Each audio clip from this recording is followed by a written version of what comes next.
Hello all, this is Paladin, or Max. Today we're going to go ahead and attack the Precurosrs. And to do that we need to go through several designs and put together some ships. Now, I want to break the fourth wall here, and that's because there are some inaccuracies in my designs. When we come to the Mark IIs, and you'll see the Mark IIs and what I'm talking about, those will be the final designs. Some of the tech that I'm researching just isn't the right tech. For example, my missile fire controls, they're a little further out than they need to be. Their sensor sizes at 5 is just too far, even though, as you can see, take care to be sure that they aren't that far. Instead, your missile fire control should be about the same size as your active sensors, if at all possible, maybe a little bit longer. Anyway, that's all for now. Thank you so much, and let's go ahead and get this show on the road. Council, Professor Stella Buckler of our Sensors and Fire Control division at our research labs have relayed to us how important it is to have the fire controls match up. What that means specifically is that the fire control speed rating should be the same speed as, for example, the ship. You want them to match up just as closely as possible. Professor Stella has also noted that the range shouldn't be any longer than our Gauss cannons for our fighters. Toya Akira has related to the Council how important it is to have CIWS. They'll be the last line of defense for any missiles that might break through, but it is very large at 9.3 hull strength. We should also have some EM detection sensors as well as thermal detection sensors, so we can skip that, but now engines is going to be very important. For our fighters, we want something small and very powerful. Right now all we can get is 1.25 engine power. Turning now to our Gauss cannons for the fighters. In creating a smaller Gauss cannon, we also have a penalty of accuracy. Here it's 25% for every shot. We also need to consider the range in light of our beam tracking speed. So the range is at 50% at 10,000 kilometers. Here our maximum range is 30,000 kilometers. H.E. the Scribe will be researching our jump engines, the scientist from our Power and Propulsion department at R&D. He mentions how important it is to look at the shipyards and see the maximum size of our jump engines and make sure that both sizes mesh up. So here we have 7,000 and 11,000, and we need to make sure the sizes match up. It's time now to turn to our magazines and missile technology in general. Professor Cold Sirius is in charge of the missile department at R&D. Cold Sirius has suggested a magazine size of 128 because it's a base 2. We also want to take a look at the missile engines. We want something small and very powerful. Cold Sirius has also suggested designing a few different missile engine sizes.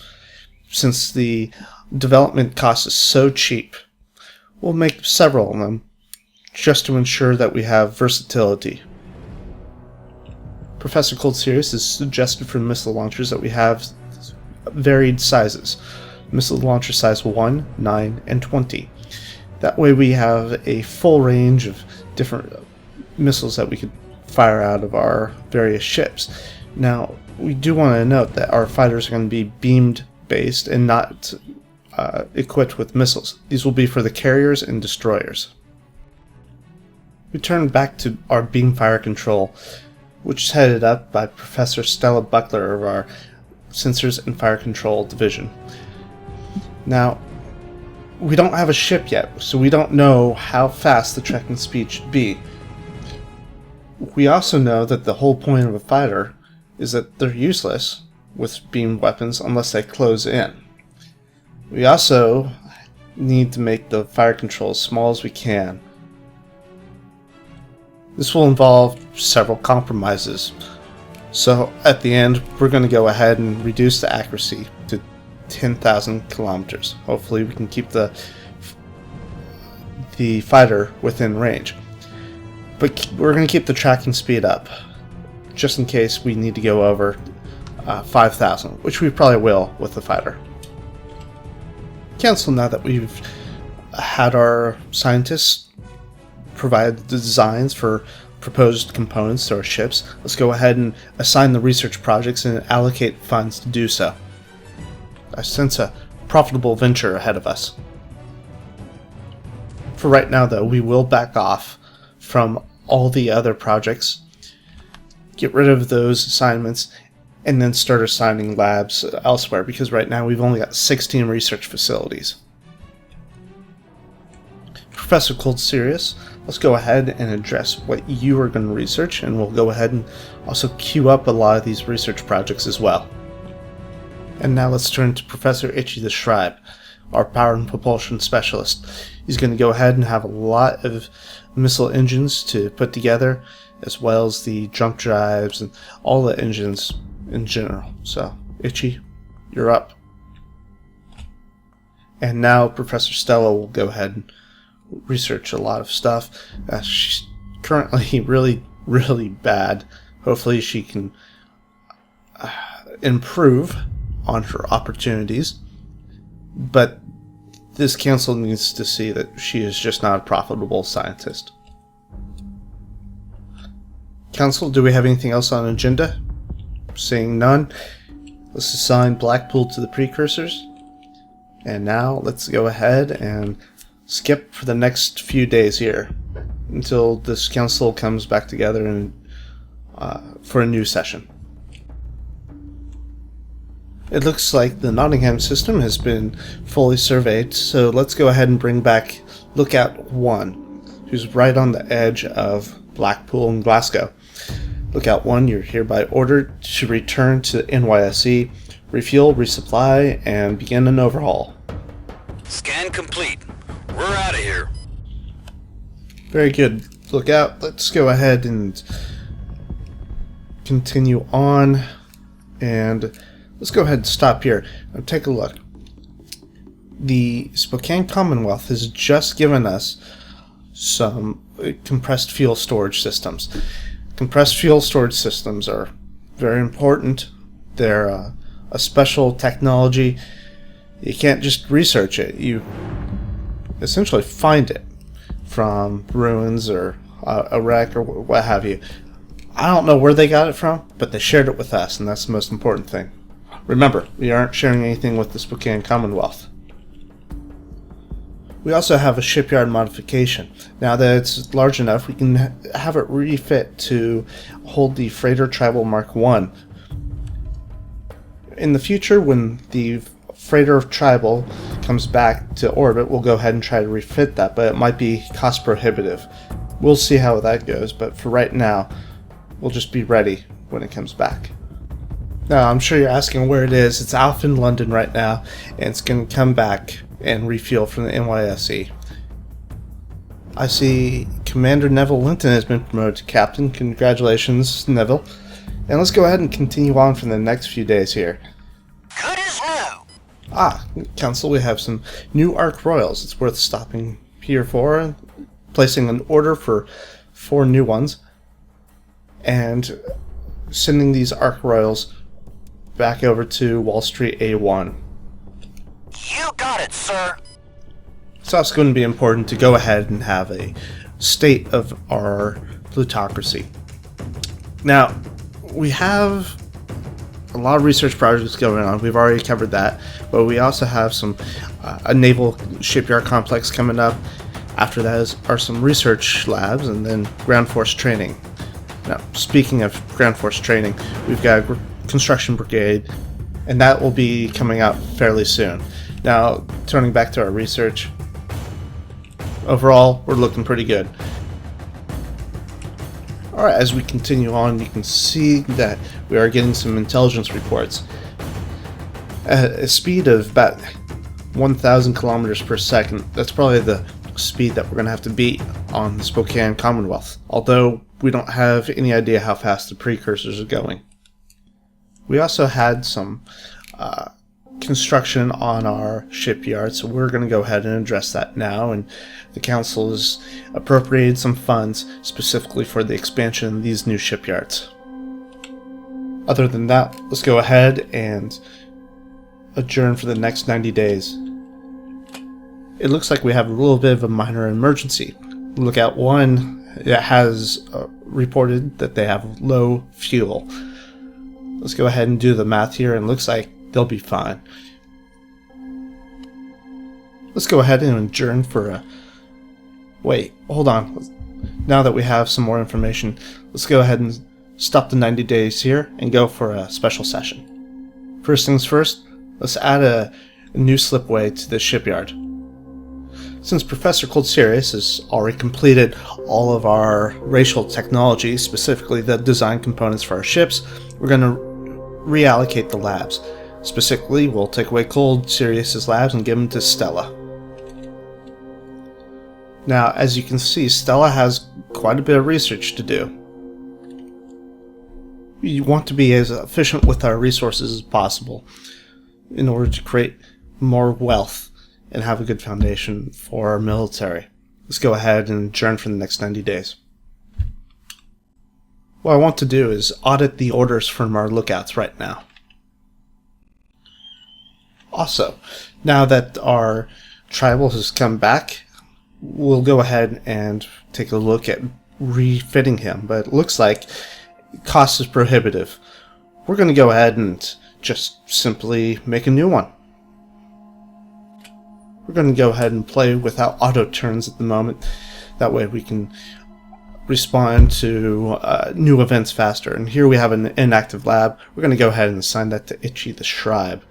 And next we have some command assignments and officer updates. Let's see if we lost anyone. Looks like we have some named people who were assigned, but we didn't lose anyone, which is great. Looks like we just got a new naval shipyard complex. That looks excellent. We're going to go ahead and start adding some tonnage to it, and in general we're going to really just revamp all of our shipyards and address all of them. And finally, we're going to hold off on assigning any class to Denning Fabricators because there's no class assigned. We get the free class assignment to start us off with, so we'll hold off on assigning anything until we can have a ship designed. Now the council will take a proactive view of our research completions on the ship designs. We want to be able to design a ship as quickly as we possibly can. That way we can get our military fleet out and about and training as quickly as possible. Now, as this council knows, we are short on titanium, so let's go ahead and get a report here. Now, I see that we have quite a few minerals, good stockpile, but we are very low on geranium, we're very low on mercasium, uridium. Although we have good stockpile, we need to be expansion focused, and we can look at these other colonies, but we have a problem here. There's just not a great place to mine.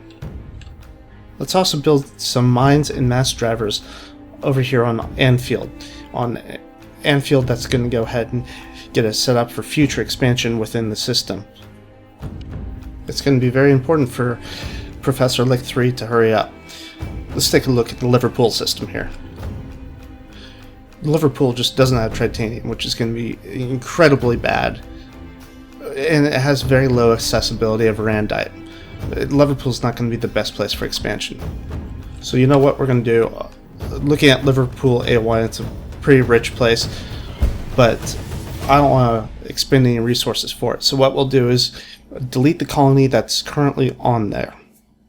Hopefully we can entice a civilian contractor to build a mining colony on there, and that way we can purchase the minerals directly from them without having to expend the costs of building automated mines on that body. And if you want to take a look, Liverpool A6, Moon 10, They've already built about 60 mines on this one, but it's just worthless. We don't need uranium, and when we need it, we don't need 16,000. So now we refer to our galactic map. Council, we need to find a place within a reasonable distance that has titanium, duranium, all the necessaries. So now we look to London. It's the next closest spot to Wall Street, and it's within our commerce chamber, the highway between Wall Street, London, Liverpool, Nottingham. And you can see that we've got plenty of minerals on here. Titanium with great access. It's got a lot of duranium out there. Mercasium is quite abundant. I freely admit Vanguards is low, and London does have its own weaknesses, but it looks promising nonetheless. And since it's so close in proximity to Wall Street and along this chamber of commerce, as I'll call it, it's worth keeping. Turning now to our system screen, let's take a look at some of the colony costs, and you can see here the pressure is really high on some of them. With 183 ATMs, it's even more than Venus if you're playing a Sol system. That's not going to be terraformed at all. But this other one with a 13.9 ATM, that's going to be a little bit closer. And then it's just a pretty rich place. So yeah, we're going to keep, we're going to put some colonies down here and see what happens. Let's take a look at what else is within this Chamber of Commerce. So after Liverpool, we have Glasgow, but it's only got one dwarf planet, so that's terrible. Let's look at Nottingham now. And Nottingham, we know, is very rich. And take a look. You have all these great low-cost colonies that have a lot of minerals on it. Frankly, the worst thing that I'm going to be able to say about it is how far away it is from Wall Street, specifically NYSE. Alright, let's go back, confirm our shipyards, and confirmed here. Let's go ahead and continue on for the next 90 days. Alright, and as we continue on, you can see we are in a battle probably between NPRs, so this will take a little while. Alright, Council, I don't see anything going on, so we'll just continue on until something does happen. Let's see that we just had some officer promotions. Mordegon, Frederick, Foodbear, congratulations. Now, Itchy the Tribe has just finished up all of his racial specific texts, so we're going to drop his labs back and give them to Professor Stella. Now, Professor Stella, still at 0%, she needs to hurry this up. She's our only sensors and fire control scientist. Hopefully she can improve her research bonus. Now, to the Rear Admiral Frederick. Rear Admiral, congratulations. This is the highest rank that we have thus far. I have no doubt that you will soon make Vice Admiral. Now let me break the fourth wall again here. I'm going to skip through this part because I want to be sure that all our officers have something going on. I don't want to risk them being considered surplus to the service. Having reviewed all research, it appears that fighters are ready to be designed. Let's go ahead and change the hull type to fighter and rename it to, since many of you know that I really like Battlestar, we're going to go ahead and make the Viper. What you want to do in order to create a fighter, first off, strip it of everything and then work from that base model. Now I went with the fuel storage tiny and not the compressed fuel storage, simply because the compressed fuel storage is going to add a new fuel system, as you can see right there. So instead we're using the regular fuel storage tiny, and besides, it's going to provide more than enough fuel storage for our needs as a fighter. Okay, so other than that, we're going to go ahead and add some Gauss cannons. And taking a look at the fire control, we're also going to add a new fire control because we're going pretty slow here. So what we're going to do now is set up a more appropriate beam fire control and also have Professor Stella start researching it. Luckily, it's only 20 points for this project. We can click the 5-day button up here to go ahead and see that sped up. And now that Stella is all done with her research, we're going to go ahead and reallocate these labs to Lick 3 and Itchy the Scribe. And now we finally add the beam control fire system.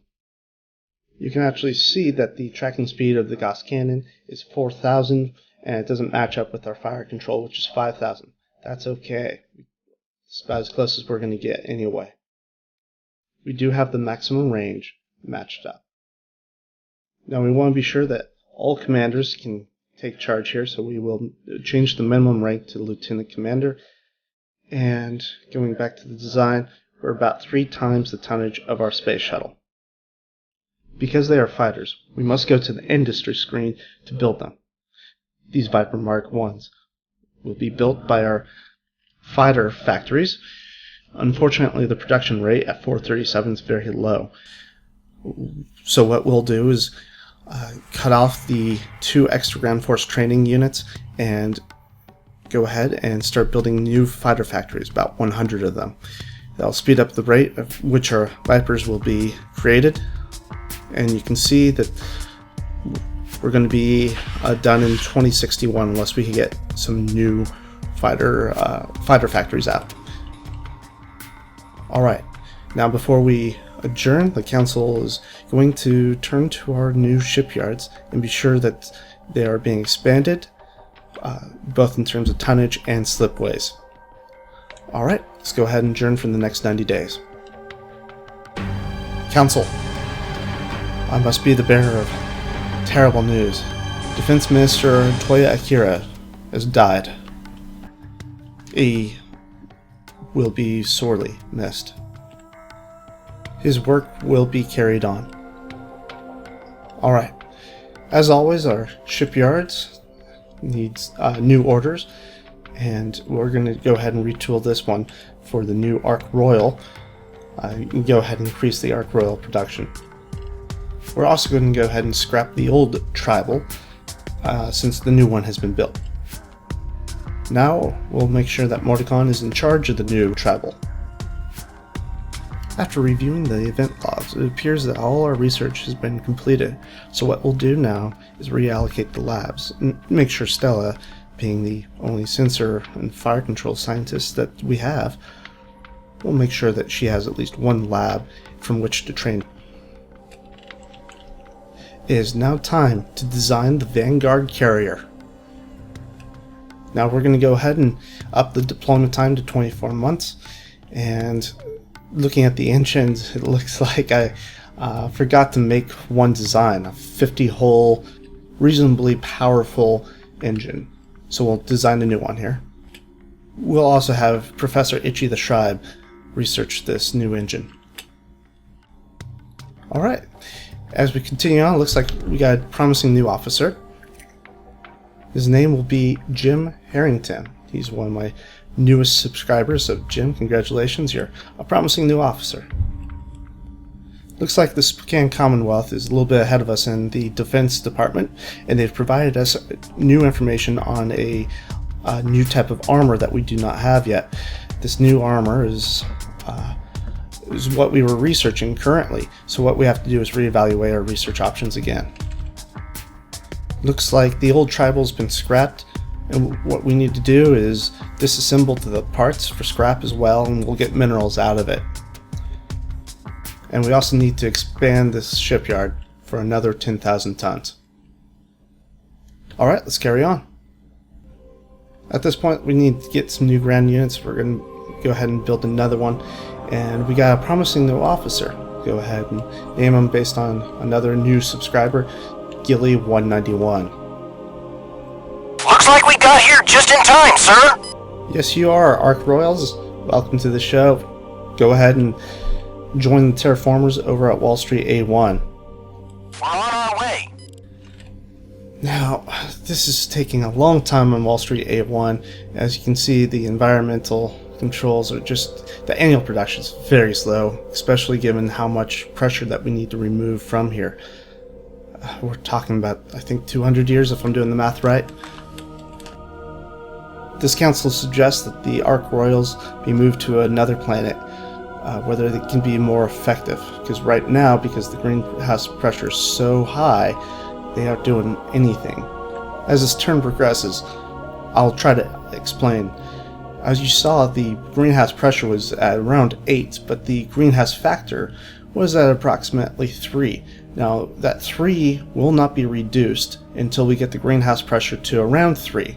So we have about 5 plus ATM to go in order to start reducing the temperature on the planet, which is what causes the very high colony cost. We're going to go ahead and build some new Ark Royals here to replace those ones. And now that the prerequisite technology for our Vanguards is completed, the engines, let's go ahead and start creating the Vanguard design. Alright, at this point, let's go ahead and add some engines, the jump engine, some sensors, and of course some hangar bays, because after all, the Vanguard is a carrier, so it needs some hangar decks. Now, as with any design, you're going to be very limited when it comes to your shipyard sizes and the jump drive sizes. So you're not always going to get everything that you want on the ship. There's a lot of trade-offs. You have to figure out what's necessary and what you can possibly do without. Now, if you're watching, there were a few changes that I made. Took out some sensors. I did click on new armor. Since we got new armor in between there, we need to update the old hull. So we now have a fresh set of armor on here. And now we have some playing room, about 950 tons. Now, I'm playing right now with these missile launchers. I'm not sure if this is the best way to do it. If we need anti-missile capabilities, we will have a destroyer to go with this as an escort. But we'll see how this will work. And here we went ahead and added a few, just 2 size 1 missile launchers for the anti-missile missiles. Now we come up here to the ordnance fighters, and what I need to do at this point is create a new missile type. So we go over here to missiles, and we start allocating missile engines. For this one, we're going to go ahead and create some anti-missile missiles. They're going to be size 1, so pretty small. We're going to make sure that warhead strength is only at 1 and give it just a little tiny bit of thermal sensors. Definitely reduce the fuel capacity because the fuel capacity just doesn't need to be that big. Plus, it's only going 2.5 million kilometers, so we're going to reduce that range quite dramatically, really. Alright, so now we'll go ahead and play with the fuel capacity a bit until we reduce it now to 2.6. And I'll also play around with the agility, and we'll go ahead and fill in the remainder. Now, it's always wise to play around with these numbers a bit. Right now, we've only got 18% chance of hitting something moving at 10,000 kilometers per second. So what we'll do is reduce the engine power and up the agility, see if that increases anything, and it doesn't, so we'll put it back. So what we do now is go ahead and rename this to something a little bit easier to read, and then set the missile series. And the series is important because if you're out of ammunition of one type and a ship's trying to resupply, it'll look to the missile series in order to pull missiles from there. So that's important to keep in mind and always have a series set. Now at this point that we have a missile design, we need to go ahead and research it. We'll go ahead and reassign Cold Sirius and have him research the new missile. Alright, that's going to take just a hint of time here. We'll go ahead and compress the time. And we're going to also reallocate the labs now that we've completed that research there.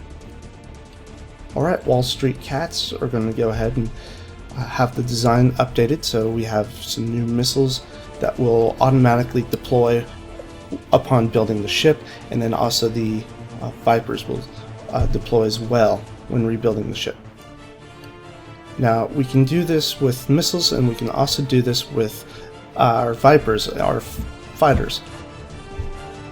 Unfortunately, we can only load up 5. But that's just that's where we're at. Low technology. is going to make for a very large fighter, but that's just where we're at. So at this point, we're going to make a new type. It'll be the destroyer, the Invincible Destroyer. And as I start building this, I'm reminded I completely forgot to do engineering spaces on the Vanguard. That's going to really hurt the maintenance spaces on both our fighters and the Vanguard carrier. So we'll go ahead and remove the one of the compressed fuel storage systems and add some engineering spaces until we come up to an even 11,000. Turning now to our Invincible Destroyer, or Destroyer Invincible. This council really recognizes that the design here is very limited because of the constraints given to it by the military jump drive and the design of our shipyards. Now we can play around for a little bit, but we won't be able to utilize the size 20 missile launcher. Instead, we'll just focus on the size 9 missile launchers. Now we have some playing around to do and trying to figure out exactly what role this Invincible will take on, and frankly it's tough with all these constraints based on the size and our technology level. But we'll go ahead and try to figure out the best role as a destroyer who's also going to fill some anti-missile capabilities.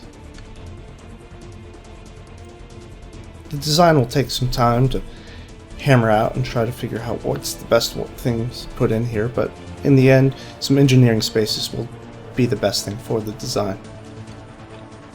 I also want to take some time to note yet again that this will not be the last design. We'll be working with the Mark IIs. This Mark I Invincible isn't the final design. The fire control is just too long range given the active sensor arrays on the carriers and also the fuel on board the missiles itself when I later create those. Designs are always made to be refined as necessary and as needs present themselves. So at this point we're going to go ahead and retool our shipyards. The shipyard that's going to handle this Vanguard will have the free assignment that won't disturb the extra slipway, and the Nord Lorenic will be retooling. That'll take some time to get there. So what's next?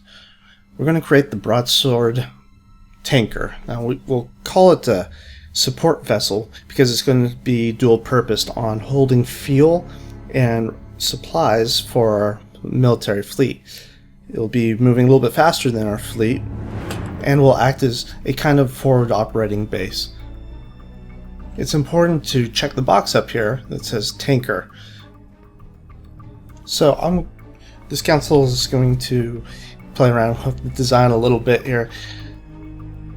We're going to have some good fuel storage systems. Now I do want to mention that this race, the Wall Street Cats, do not have the Sorium Harvester as a technology researched yet. Ordinarily, yes, I would have the Sorium Harvester put on this support vessel because it's serving the purpose as a tanker, but we don't have that technology researched yet.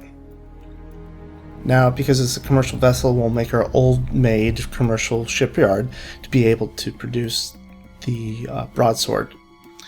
That way, we can manufacture one immediately, while this new shipyard is currently getting ready to produce more Ark Royals.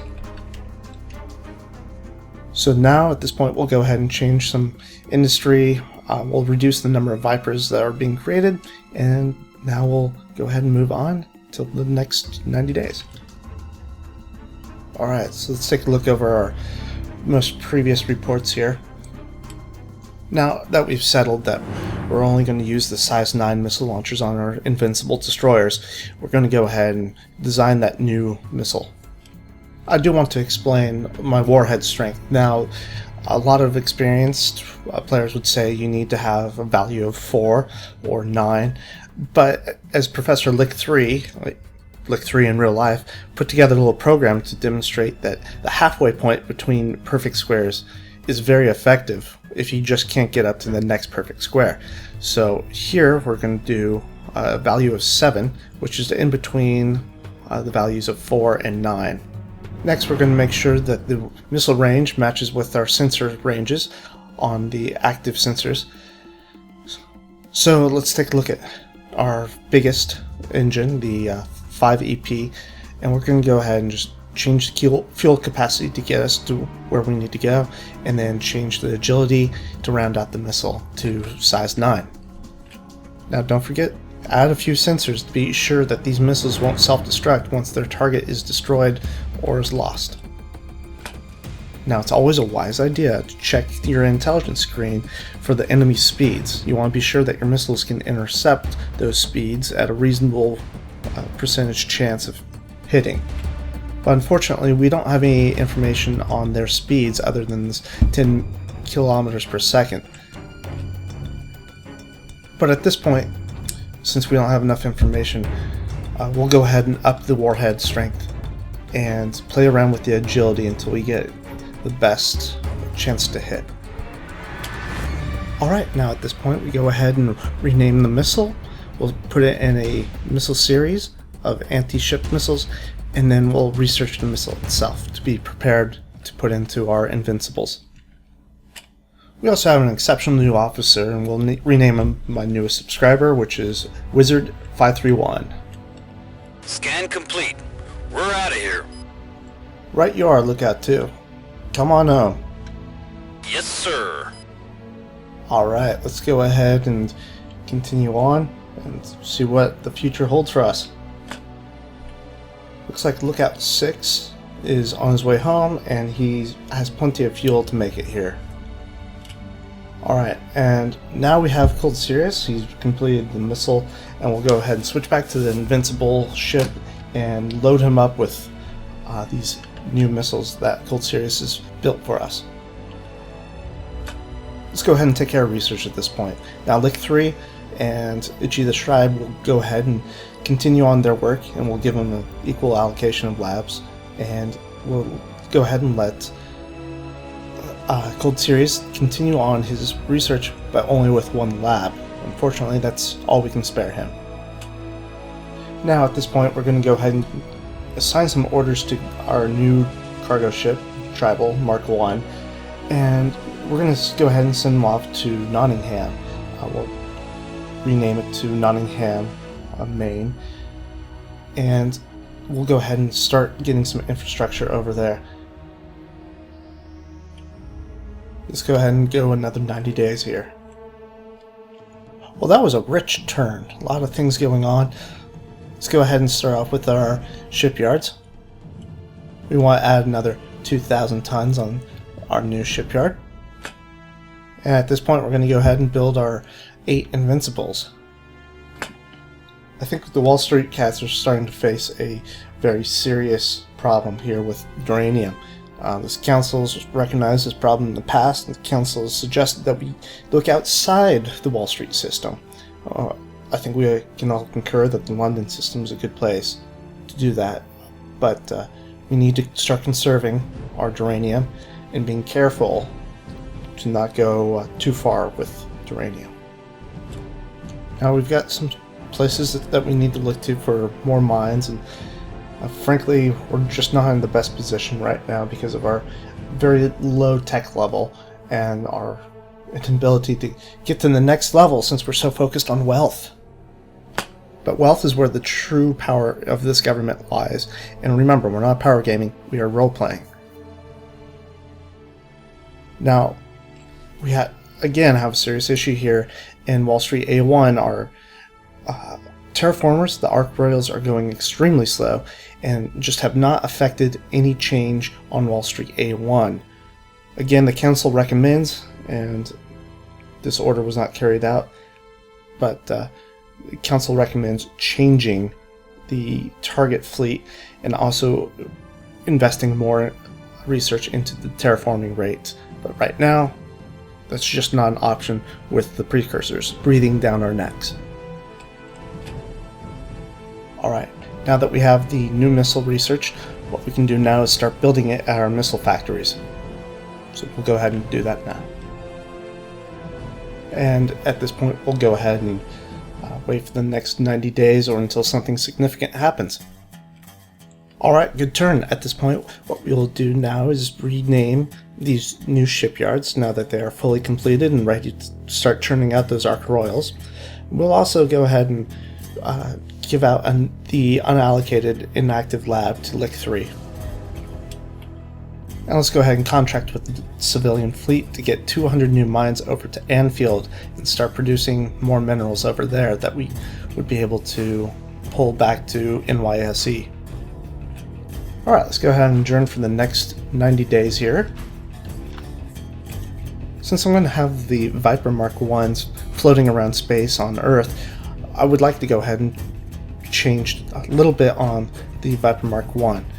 All that's going to be changed is adding an engineering space to be sure that we don't add these maintenance problems again. Now in my game what I do is make some new ones, but I want to point out yet again that it's going to be the Viper Mark 2s that will be the final design. This is not the final design right here. The reason we had the maintenance problem was because they weren't on a mothership. They weren't on our Vanguard carrier, so they suffered some maintenance failures. And if they were on a carrier, they'd be okay, or a PDC for that matter. Unfortunately, they aren't. They're just hovering around Earth, so maintenance problems will affect them. That said, and you seeing my mistakes, we'll go ahead and overlook this for now, and we'll see better fighter operations later on in this Let's Play. Let's go ahead and continue on for the next 90 days.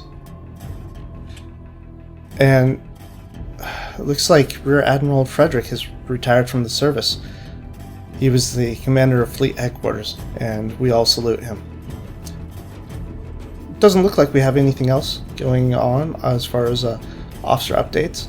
Let's go ahead and assign a new commander of our fleet.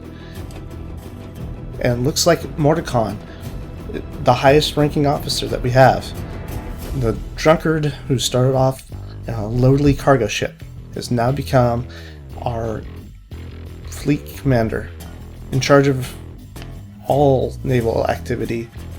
Congratulations, Rear Admiral Mordecon. At this point, we'll reassign all other commands and give him a fresh new staff and continue on. Alright, so it looks like we have a lot of low fuel notifications going on. Looks like a pretty busy turn overall. But first things first, we have an exceptional new officer. We'll go ahead and rename him, my new subscriber, Hell Wrath. Mr. Hell, congratulations. Let's go ahead and take a peek on the Spokane system, our allies in battle, and see. It looks like we have a lookout going through there. We'll go ahead and time warp through all this for the next 90 days. Now we've also got a new ground unit, another construction brigade was created, so what we'll do is build a mobile infantry battalion. Now we've only got one ground force training installation, so we'll go ahead and focus on building more of those. Now it looks like Lookout 3 is the last remaining lookout who's been deployed, so we'll go ahead and give him manual orders to survey all jump points and then return to base. Alright, Council, let's see if we can't beat the population from moving to Nottingham, Maine. So what we'll do is put in an order for all of our civilian fleets to get 200 mines and put them on Nottingham, Maine from NYSE. That way Nottingham, Maine will start producing some minerals that we would be able to take back to Wall Street. In fact, if we take a look at our shipping lines, well, you can see the civilian fleets are sending many human colonists all the way out to Nottingham, Maine right now. This is great. Waite and Ram colony groups, they're doing a good job, and hopefully we can get a lot of people, a lot of mines over to Nottingham, Maine and give them jobs as well. Since we're going to have so many people over on Nottingham, Maine, we might as well be sure that they are placated with the planetary protection value.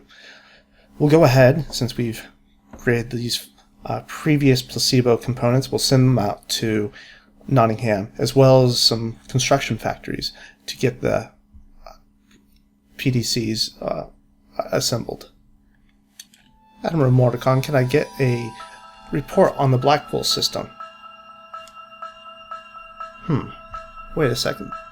Where are all these wrecks here? Are these... Look at this. It seems that the Spokane Commonwealth is... It looks like there's been battle here in Blackpool, and judging by the wrecks, it's all Spokane Commonwealth. There was a fight, but Spokane Commonwealth lost it. There's no precursor wrecks here. Alright, let's continue on for the next 90 days and see what we see. Alright, so it looks like these colony groups have come to Nottingham, Maine, and at Nottingham, Maine, after they unloaded their colonists, they went ahead and scrapped the ships due to their age. Alright, what we'll do now is subsidize both our shipping lines, the Weight Transport Group and the Ram Colony Group, probably with 30,000 credits each. We have an outstanding new officer, Harcourt G. Congratulations, Lieutenant Commander, on your recent graduation. Again, since we are role-playing, what we'll do now is assign leaders to all the colonies that we have out there. But since it's a role-play, we're going based on the wealth creation bonus, and not necessarily, your mining bonus or what have you. So it's going to go based on wealth creation bonus, and in the event of a tie, political reliability bonus. I'll also go ahead and reassign the sectors, moving London into the NYSE sector. Now I'm going to consolidate all our lookouts into one unified survey task group. Let's go ahead and set up that civilian contract to send the construction factories over to our new system in Nottingham. That was something I forgot to do earlier. What I'm going to do now is find the available colony sites for my empire to grow. This is associated with population growth bonuses. Now, if you have one capital at, say, 1 billion growth, and it's growing at 1%, that's going to be 100 million a year. And of course, if we look at Anfield here with a 5% growth of 60 million, that's going to be, you're going to see about 3 million per year here. So that's great. You might as well have everyone in a capital. But if you have the ability to expand your empire over a large number of bodies, that higher percentage rate will be effective to all of them. So if you have, say, 100 of these Anfields, you're going to have a higher annual growth rate because it's spread out over a wide number of colonies. So something to consider. If you have that capability, definitely do it. Otherwise, it's best to have one central capital. So the council will be claiming these bodies as colonies, and we'll see how much it'll take to start increasing our population growth and expanding our grasp and our wealth. Again, let's have Survey Task Group consolidate all the lookouts and get them all started on an overhaul. As time wears on, it appears that Itchy the Scribe has reported that his recent project, the ion drive propulsion technology, is coming to fruition. It'll be ready in about a month, and we're looking forward to it. Of course, this is right after we design all our ships, so we're going to have to go into the Mark IIs. Alright, we have some Ark Royals that were newly built. We're going to go ahead and send them off to Wall Street 81, and we'll hold off putting in a new order for more, since we are running short on Durania. The Council has vetoed my decision. We will produce more Ark Royals, and we will update our shipyards to be able to build even more. Duranium is reaching a critical stage, and Liverpool has a poor situation. It's unable to provide for the NYSE. We're going to have to look elsewhere. We turn our attention now to London. Because it's very rich in Duranium, so close to NYSE, they're a prime spot. Unfortunately, we cannot put people down on the planet. The gravity is just not there. But we can put auto mines on there. So what we'll do now is turn to NYSE and instead of building more mines, we'll convert the mines that we already have into automated mines. Alright, let's go for the next 90 days. When are we gonna see some action? We are on the job. Alright, looks like we got some Invincibles. Here comes the cavalry. What are you waiting for? Let's get a move on. Alright, we obviously had a pretty big turn there. Now let me break the fourth wall again. What I'm doing here is overhauling all these fighters that have been in orbit. A little later on I'm going to say how long it's taking, and it will. And then I'll be creating some new fighters. So keep an eye out for that. What I plan to do in the future is scrap these fighters and make entirely new ones. Cancel. Nottingham, Maine is overcrowded. This is increasing the unrest, and if it comes to it, at 33% political stability, it will become an independent state. We need to make sure that there's plenty of infrastructure there, or else we risk losing the entire planet. To ensure this, we're going to bring 2,000 infrastructure from Wall Street A1 via our civilian fleet, and they'll bring that infrastructure, and hopefully that'll decrease the overcrowding problem. Let's go ahead and skip ahead a few days here, probably about a month. Looks like we have a new inactive lab. Let's assign that to Lick 3 and move on. Excellent. Our terraforming rate has gone up, and this project has been completed, so we'll queue up another one.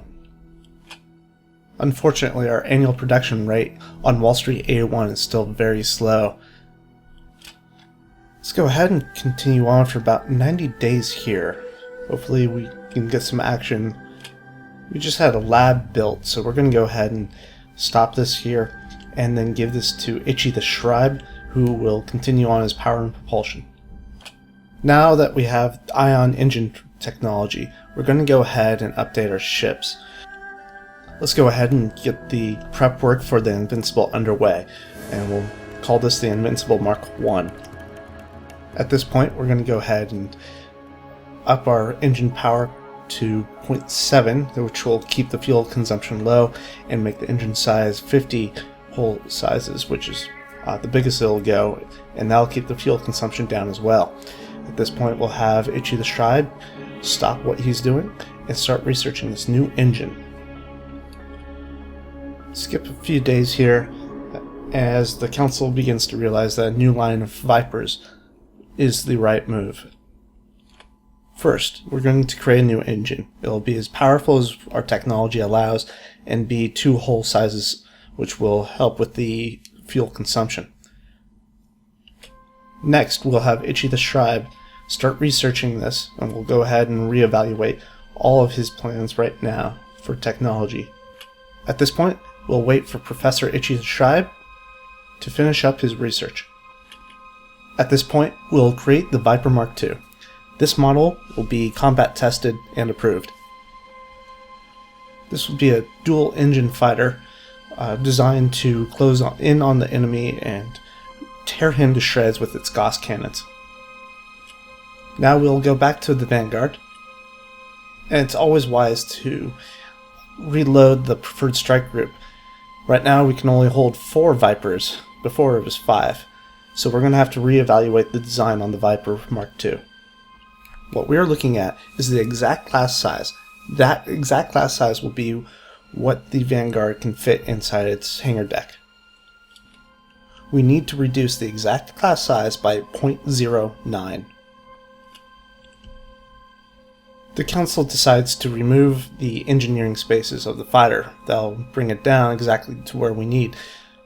As I do this voiceover, I actually see that the armor on this, the composite armor, I think is the old armor. And I think if I hit new armor, or new hull, I may actually fix that problem as well. So there's 2 ways out, and I just missed one. It is worth mentioning that fighters cannot be refitted. So the best you can do is scrap the old ones here. We'll also start scrapping the ship components in order to get some more minerals out of them.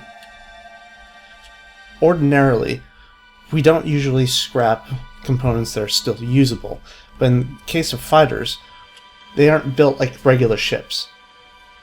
If this is a regular ship at a shipyard, those ships would reuse these components that we build here, but these are fighters. They're built differently, and they don't reuse these components. I'll go ahead and demonstrate that now. But while we're waiting, I'm going to go ahead and update these shipyards. Alright, and there you have it. You can see that the stockpile has not changed despite being built with the same component on the fighter.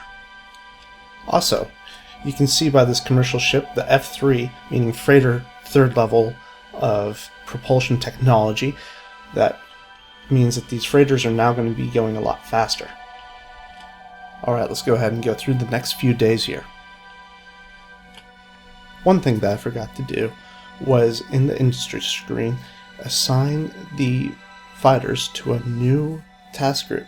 Now, if the task group has carriers in it, they will automatically be assigned to the appropriate carrier if the carrier will take it.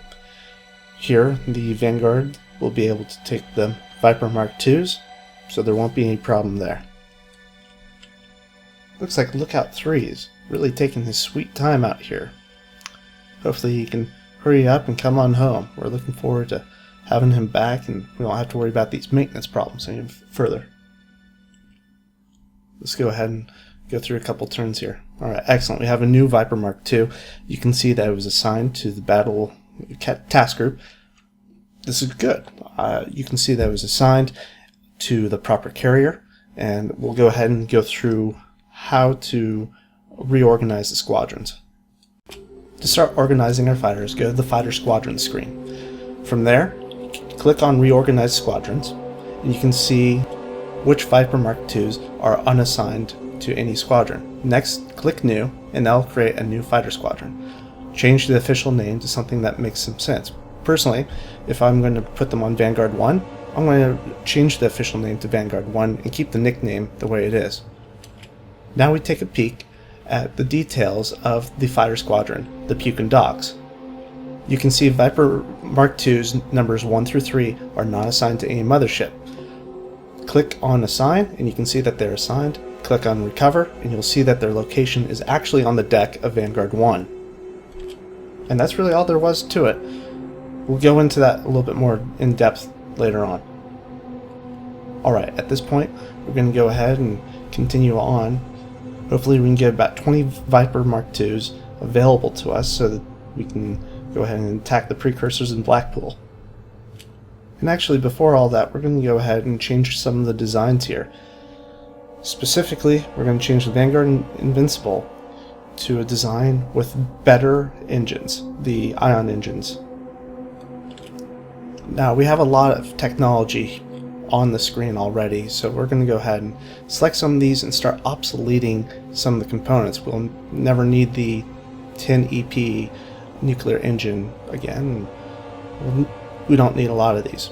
Instead, let's focus on what's important, which is the 420 EP ion drive. Comparatively speaking, the old model was 2100 and the new model is 3000 kilometers per second. Let's turn now to the Vanguard ship design. We're going to go ahead and copy the design and rename it to the Mark I. Let's be sure that these guys are going to hold the Viper Mark IIs and the engine as well. In an effort of making the Invincible Mark I a little bit more versatile, we're going to change out the size 9 missile launcher and exchange it for some size 1 missile launchers. Let me break the fourth wall for a moment. It's right about here when I realized that the missile fire control is just way too big. It's important to have the missile fire control range be equivalent to the active sensor range as well as the missile range. I failed to do that, and as a result I have an inefficient design. The design becomes smaller when I reduce the size of the missile fire control to be in line with our active sensor ranges. And so, Council, let's do that now. Our military suggested the missile fire control having a smaller size, with the resolution of 1 whole strength, which will detect different sizes of missiles. Because our active sensor, which can detect a minimum resolution of 50 tons, can only go out to 2.5 million kilometers, we're going to go ahead and reduce this size to 2.25. Having a missile fire control range is a little bit better than having it short. This is because of electronic warfare, or electronic countermeasures, which will reduce the missile fire control range. As you can see, the total sensor size is decreased significantly from 5 to 1.8. I have placed much faith in Professor Stella, but because she's such a poor researcher, we're going to go with anyone else. At this point, we'll go with Lucilia, who's the most effective scientist who's available at the moment, and Lucilia will go ahead and research the new project. At this moment, we're going to go ahead and continue onwards, waiting for Lucilia to finish both her projects, and we can update the designs from there. Along the way, our shipyard needs to be modified, and we'll deal with those things as they come up. Now that Professor Lucilia is done, we're going to go and reassign our research labs. First off, we're going to go ahead and give Stella her one research lab so she can hopefully train a little bit better. And now Professors Itchy the Shibe and Lick 3 will go ahead and have more research labs allocated to them so they can get their research projects done. At this point, we're still waiting on the Viper Mark IIs to finish up. This council will adjourn for the next 90 days or until an intervening event occurs. Thank you. It doesn't look like we lost anyone, which is a good thing. Let's go ahead and continue on and wait for the next 90 days. I don't want to lose any named characters since they are my subscribers. We've already lost a few, but no more. Now, as we're waiting for our Viper Mark IIs to finish up their production line, we're going to go to the Invincible Mark I and change out the fire controls, which were crap, and assign the new ones. Our design can utilize an extra magazine if we take off one size 1 missile launcher, because of the space that we saved. Now, I am playing around with the Vanguard carrier design and seeing if I can do anything with the new space that I was able to liberate from the updated missile design. Unfortunately, I wasn't able to do much. There's no extra hangar space for the Viper Mark IIs. At this point, we're going to go to the shipyards and retool them for the new classes.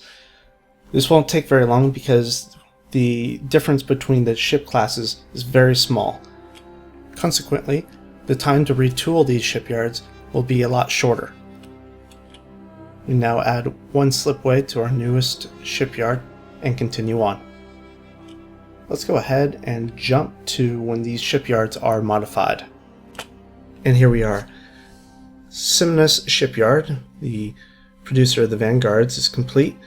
Nord Lorenic still needs some time for the Invincible, and it looks like we have some research complete from Lick 3, who's been researching fuel production rates. While it's a difficult decision, Lick 3 will work on finding a way to better research, and beyond that, be able to find information a little bit faster. And now we switch to the shipyards. Now that they're both complete, let's go ahead and give some modest projects to add 2,000 tons to each slipway. We're also going to go ahead and refit some ships. Specifically, the new class will be Vanguard, and we'll update our older ships. Note that while we do have fighters in these older ships, they'll carry over to the new ones. This is a large project, but will be done in October of this year. Mining is becoming quite an issue, specifically uranium, especially with all the projects that we have going on, both in industry and shipyards. We're coming up to critical. What's more is thorium.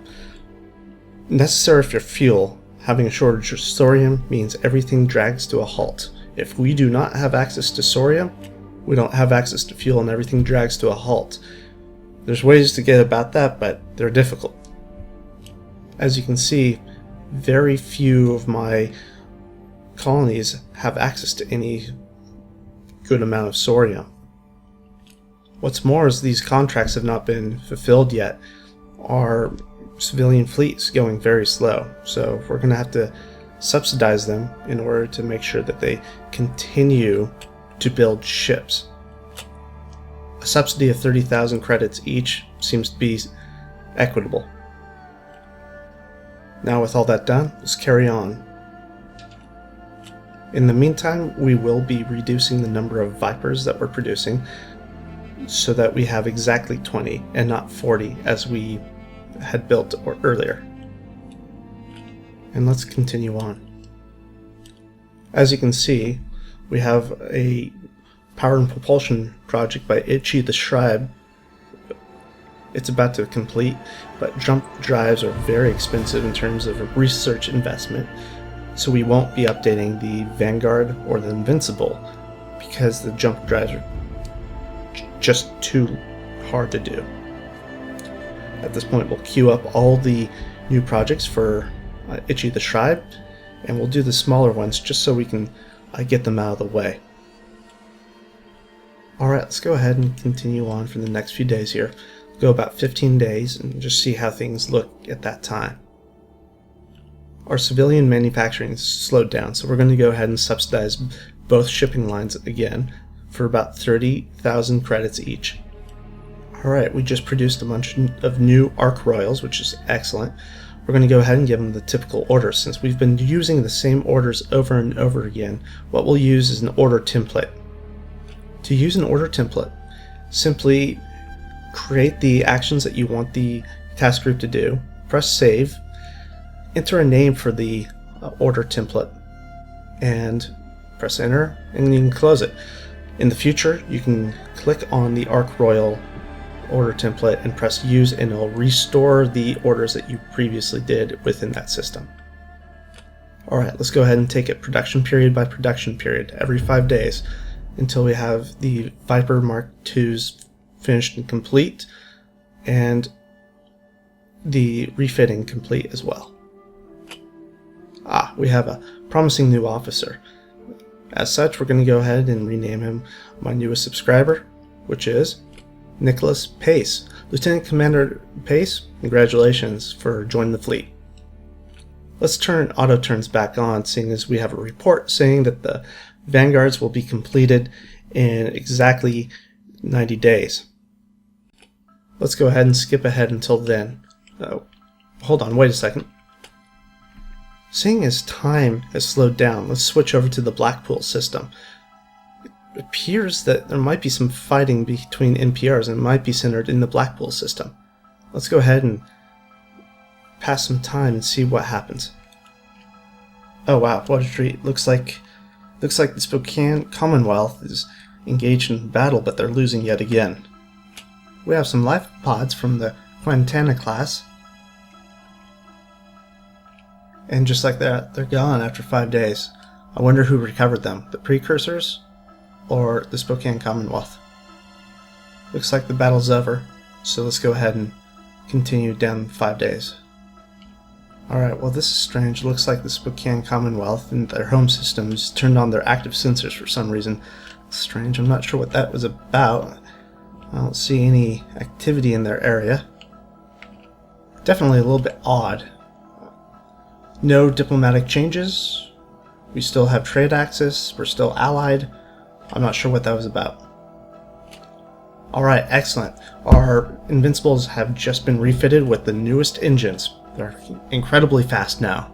Faster than a speeding bullet. Alright, Invincibles, are you ready to go? Rock and roll. Good to hear, Invincible. Let's go ahead and switch over to the Fighter Squadron screen and start reorganizing the squadron so that there are 5 Viper Mark IIs in each squadron. Keep in mind, though, that the official name should reflect which carrier that they are on. Alright, I'm going to speed it through this process real quick. Now, because we have been building these fighters and they've been automatically going into the battle task group, they've already been assigned to their appropriate mothership and have been landed on their appropriate mothership. Alright, now to get a good overview of our battle task group, let's take a look at them, and you can see that our ammunition's low, the fuel's low on the broadsword because it's a tanker, so we're going to refuel from NYSE, we're going to resupply, and because the ammunition's low on Invincible, we've got a small problem. I forgot to change out the ordnance on the design. So we're going to switch back to the design and fix that. Now, because of the new launchers that we attach to them, we have the capability of launching size 1 anti-missile missiles. So we'll add that to the design. And once it's added to the design, going back to the task groups over here, we'll be able to reload from the anti-missile missile series. Checking the stockpile, we only have 480, so we're going to need a lot more. So we'll go ahead and build some more anti-missile missiles. Alright, now while those missiles are currently building, we're going to go ahead and put the battle task group into task force training. Task force training is important in order for the military to respond to orders quickly and effectively. Alright, and while we're waiting on task force training, seeing as there's no imminent events, we're going to go ahead and wait for the next 90 days and see what we see. Looks like the Spokane Commonwealth has just given us information on the Sorium Harvester. It was a ship component that we were researching a little bit earlier, so we'll go ahead and reevaluate Lick 3's research projects. Oh, nope, he wasn't, so he's doing just that one thing. Okay, well that's good enough. As a result of these new fuel harvesters, our civilian fleet will start building fuel harvesters that will mine Sorium from surrounding gas giants. Turning now to economics, our field of interest for the Wall Street Cats, the Council sees that there are 16 automatic mines in London A3, which is good, but we still have the problem of very low Sorium, 1,000 stockpile, and very low access. So we're going to have to address that in a drastic way, I'd imagine. And the surrounding systems also don't have any Sorium from which we can take, so we have only one real option to conserve. This is a drastic step, shutting down all fuel refineries, but it must occur. We have a good stockpile of fuel as it is, 174 million liters. That will last us for a long time. As far as finding a new source, we can open up our galactic map and geological survey report screen. Alright. Switch over to all systems and search for any Sorium, and you can see where a lot of the Sorium is. Unfortunately, when we cross-reference the geological survey report, the locations within with the galactic map, you'll find that a lot of these locations are behind nebulas or just too far away. As we work our way down the accessibility column from 1 to 0.9, when we come to 0.8, you'll see Nottingham has a rather large source of Sorium. This is most likely a Jovian supergiant. Birmingham is certainly interesting. Unfortunately, it's in a nebula, behind a nebula, so it's going to be pretty much impossible to get to. There is one closer, which is Glasgow A1, right here. It has a colony cost, which means we can put people down on it. But as you can see, that's the only body in the entire Glasgow system. Totally worthless for our purposes. So what we can do is put a colony on Glasgow, populate it with some people, put fuel refineries on the body itself, and produce a lot of fuel from the harvested Sorium, if we include some mines on there as well. It's a big investment, but this basic fuel stop, a service station if you will, well, that's the only good point of it. Although I do note that the colony cost is 11.9 and it does not have any atmosphere already on it, so this is pretty ripe for a colony. Alright, Council, we've done a lot this turn. Let's go ahead and wait for the next 90 days as our plan develops. Let's go ahead and stop the auto turns here, seeing as we have a new and inactive lab, and we'll give that to Itchy the Scribe. Let's also check on our progress as far as task force training goes and see where we're at. And seeing that we're a little short, we'll go ahead and continue on for the next 90 days and see what comes of our plans here. Alright, let's go ahead and cut in here with a new research lab that's inactive, as well as a promising new officer. I'm going to go ahead and rename this promising new officer Smudge 5632. Congratulations, Smudge, for being able to graduate from our military academies.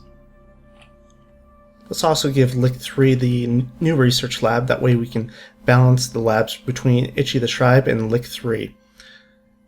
Alright, well that's it for now. Let's go ahead and continue on for the next 90 days. Alright, let's go ahead and stop it here because I'm seeing that our time increment's been reduced to 1 day at a time. So let's see if there's a battle going on in Blackpool here. Yeah, there sure was. The Spokane Commonwealth has entered into Blackpool and started fighting the Precurosrs, but it looks like they're not coming out on top again. Now, the Spokane Commonwealth easily dispatched the previous Precurosrs, so I'm concerned about our chances against these Precurosrs given our low tech. Yeah, and look at that, they got 2 life pods out there, 2 new wrecks. And one of those life pods disappeared, so I'm curious who grabbed those life pods but not the others. Life pods have a duration of 14 days, so we know someone grabbed those life pods. Yeah, and it looks like the battle's done now that we're back to our regular 5-day intervals here. So I'm not sure what's going on in Blackpool, or if we're even going to be able to match these Precurosrs. Until then, we're going to have to go ahead and modify our shipyards to continue adding slipways to our Ark Royals. And I think we should probably hold off on building any more terraformers due to the low dranium situation. As you can see, with a requirement of 700 dranium and a stockpile of only 26, it's going to be tough to afford them. Turning to Nottingham, Maine, you can see that the political stability modifier over there, 44%, we're about to see a revolution there. And if Nottingham, Maine reaches 33%, we're going to have to have them declare independence and become an independent state. Also, Wall Street A1, it's still very slow going with the annual production rate of 0.1 ATMs. We're looking about another 100 years to be making a real difference there. So, that said, maybe we should get some more Ark Royals. We should be able to mine more uranium and be able to get it from our sister systems. This investment only costs us 7,000 uranium, but will put us into the critical stage of a shortage. We have a projected usage rate of 42, and our mines will not produce that in the next year. We can turn to London A3, and our auto mines are slowly churning out some. We have a stockpile of about 200, but that's really just not enough. That will not do it for our needs over at NYSE. So let's turn to research to help us out. Now, Lick 3 is currently researching a better research rate at 320, but immediately after that, let's do mining production rates and speed that up. Let's go ahead and set up a new contract with our civilians for 23 new automated mines to be placed on London A3. The referred diplomatic team's lost a member, so we'll go ahead and reform the team and reassign them to our friends, the Spokane Commonwealth. Finally, since the broadsword supply vessel is not going to be engaging in any sort of battle, let's go ahead and remove it from our battle task group. Refuel from NYSE, that way it won't waste any fuel, which is a precious commodity at this point. Alright, let's continue on for the next 90 days or until something happens. And looks like we got a new construction protection scientist who just graduated from NYSE University. Congratulations. We'll go ahead and assign you 1 lab in order to effectuate your further training and increase your research bonuses. Alright, we're going to go ahead and skip through the next 90 days, and let our battle task group go ahead and continue on its task force training and get prepared to meet the Precursors in Blackpool. Alright, interesting bug here. We have a Lookout 3 reporting 0 kilometers per hour, but it is moving. You can see the current maximum speed there is set, and you can see the trail from it moving, and as I move the turns on, it'll remain at 0 kilometers reporting, but will continue to move through the Edinburgh system. I'm sorry, Cardiff system. Definitely weird, so what I'm going to do is give it new orders, a full new set of orders after it passes through the Edinburgh jump point, and let it continue on its way. Definitely an odd thing. Alright, Lookout 3 is going through Edinburgh, and now it's going through Spokane at this point. We'll let it continue to fly. It looks like we have a promising new officer here. Go ahead and rename this promising new officer the Yams. Congratulations, Yams. Alright, Nottingham. Well, we've certainly got a problem with Nottingham at this point because of it's getting pretty dicey in there with the unrest, and let's confirm that infrastructure is indeed getting there, and it is. It's just taking a lot of time, and hopefully we don't have an independent colony. Now that our cargo task group has completed its mission, we're going to go ahead and order Nottingham to start assembling the prefabbed PDC components. Looks like Battle Task Group is still on the task force training exercise, so we'll let that continue. You know what? Instead, let's end task force training exercises. You heard what he said. And prepare to engage in Blackpool. Go get him. Let's refuel and resupply. Everybody, get over here. Alright, Vanguards, you're ordered to Nottingham as a staging area for the upcoming invasion to Blackpool. You got it. And prepare to engage the Precursors. Here comes the cavalry. Let's also ensure that the Invincibles have enough fuel or range to get to Nottingham. No problems here. Alright, and we're going to go ahead and deploy the broadsword in Nottingham just in case there's any problems with fuel. Alright folks, let's slow it down a little bit and be sure that we're making the right moves here. We'll take it every 5 days and see if we need to make any adjustments along the way. Alright, Vanguard, Invincible, what are your statuses, please? Got a scratch or two. I am a bit bunged up. Well, that's what happens when you're on task force training exercises. We're going to send you back for overhaul and for refuel, resupply, and then please go out to Nottingham. Piece of cake. Alright, thank you, Vanguard. At this point, what we're going to go ahead and do is wait for the next few days, and I'd also like to redesign our Tribal, the cargo ship that we've been using. I will go ahead and christen it Tribal Mark II. Alright, I think we'll take off some of these engines here. We'll design some new commercial engines that use the newest propulsion system and go ahead and get these new engines researched by Itchy the Scribe, and after Itchy the Scribe researches those, we'll reevaluate his research projects. Alright, let's go ahead and continue on for the next 90 days. Looks like we have a new powered propulsion scientist. We'll go ahead and create a new research project specifically for that scientist. Alright, let's go ahead and continue for the next 90 days here and see what comes our way. Alright, now that we're all done, it looks like we have a new slipway. Now, unfortunately, we gotta cut back on all the spending. If we take a look here, you can see how few minerals we actually have, so few geranium. Now, comparatively speaking, we can take a look at some of our other colonies, and we have 1,000 here, we have about 6,000 on Anfield. We can send our cargo task group to go ahead and pick up those minerals. Alright, Lieutenant Commander Santana, you're ordered to go pick up those minerals. You're also ordered to come back and refuel. And, you know, while you're gone, let's go ahead and design a new tribal that's going to take advantage of essentially our newest engine technology. If you'll remember, Itchy the Tribe was researching this for us earlier. He's now finished that project. So we're going to go ahead and attach some new ion drives to it, and hopefully that'll speed up our commerce. Turning back to our shipyards, we'll go ahead and retool for the new Tribal Mark II. Alright, at this point, let's go ahead and continue on. We're still waiting on the battle task group to get to Nottingham system. It'll take some time for them to get there. And let's just keep on trucking. Alright, well this is great.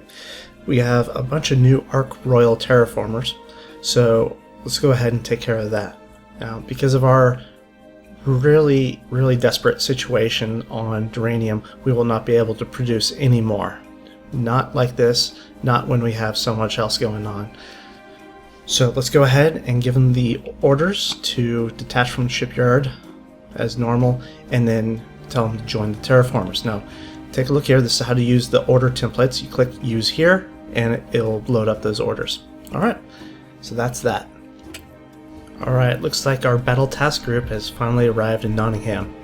Battle task group, you're ordered to refuel at the broadsword and go to the black pool jump point and turn on your active sensors there. Okie dokie. Alright, excellent. Move out then. Let's go ahead and compress the time until we get there.